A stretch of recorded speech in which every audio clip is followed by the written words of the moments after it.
into the whole theories, to conspiracies. Yeah, man, conspiracy rest in peace, King Von. Condolences. Oh yeah, dead And rest in peace to the other two homies that got shot.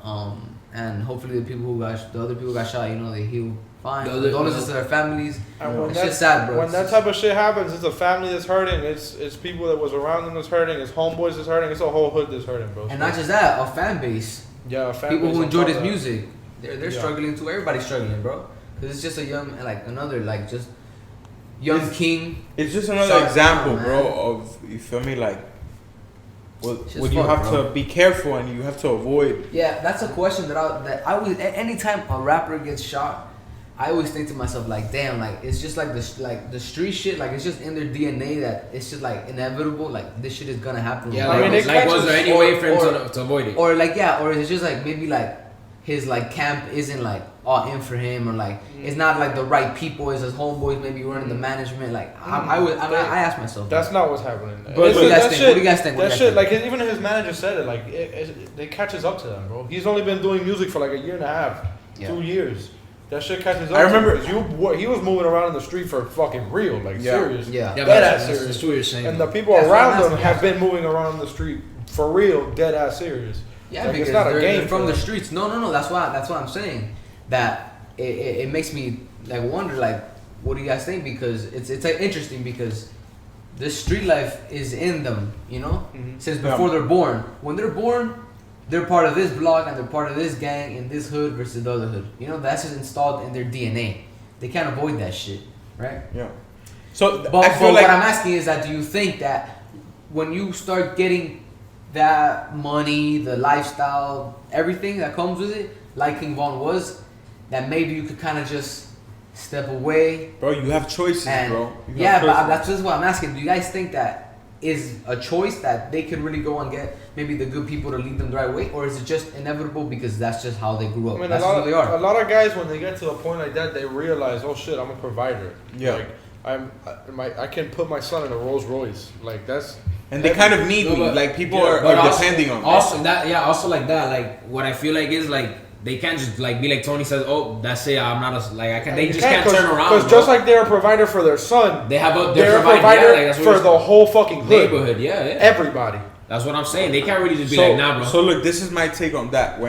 When so many people need you and so many people look up to you helping them and reaching out to them, the first instance you say no, you're the bad guy.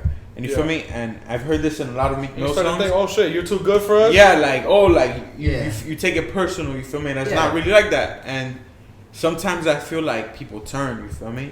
And we don't know the whole story of anything. What tends to happen is, like what you were saying, you first, a group of four guys, right? Your brothers, right? Yeah. And then you go big, you provide for them, and then your family, right? And then it's now your distant cousins and your cousins from your mother's cousin and everybody, right? And then it becomes all hood. And then when you go, yo, I can't do this, you're the bad guy. You know what I'm saying? What you mean is like at what point do you stop? Like, yeah, because what tends to happen is people will take advantage of you. For sure. Bro, just people in general, like sometimes they don't have the best intention. You feel me? And they're self-interested.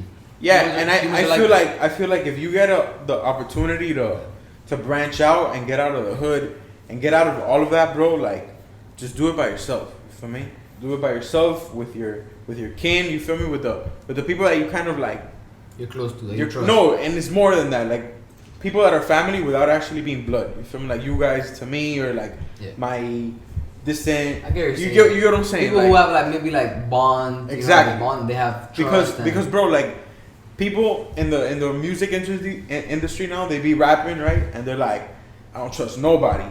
But there's like 50 people in the fucking studio with them. You feel me? Like, not just that. And they say shit like that, and at the end of the day, like, they don't have, like, they need to trust people. You know what I'm saying? But a lot of times that is their fam, though. Yeah. Like, the dudes that he was out there, 2 of his boys died with him, bro. Yeah. Out there fighting. Nah, I wasn't really referring to that. No, if we're not talking about this in specific, then I understand what you're saying. But if we're talking about this specifically, like, that was not at all, I don't think that's at all. That's what I'm going to ask. Because, like, these are dudes that he's stealing with, that he's robbing with, that he's in the street with. Like, that's your blood. That's your fam. Yeah. That's what I was going to ask earlier, though. 2 people who died were both his boys. I'm pretty sure they were both a part of his camp. Yeah. For real? Yeah, but the people that they got hit by was the police. It wasn't the shooter. Yeah. And I think the shooter might have even got hit by the cops And too, what- because he got hit from behind. And what they just got into a shootout with the cops. They didn't. Nobody shot back at the cops. No, nobody. The The cops cops started just shooting. shooting. They, None of them had any guns because they thought that they were going into the club. Not even his security had guns. They all left their guns in the car. And Right. Vaughn was sitting in his manager was saying that Vaughn was sitting in the car with the manager. They were getting ready to smoke before they went in. Everybody else had left their guns in the cars. And then Vaughn's homeboy comes up to the window, knocks on the window. Vaughn rolls down the window. He tells him, "Yo, homeboy just pulled up there." He didn't say who it was, but it was Quandorando. Yeah. Right? yeah. So bro just pulled up right there. And when he says pulled up right there, it was literally like right next to them, right? So he said this, and because he died, it's kind of a weird thing to say. You could say that it's disrespectful, right? And I guess that's why he said it the way he said it. So his manager was like, Vaughn is normally somebody that's really calm and cool, and in a situation like that would sit and think because he doesn't move the wrong way, right?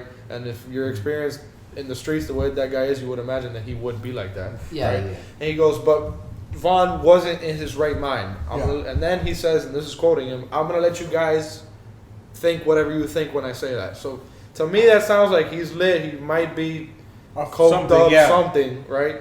To where he was like, yo, as soon as he said that, he popped up and jumped out of the fucking car with no strap and nothing.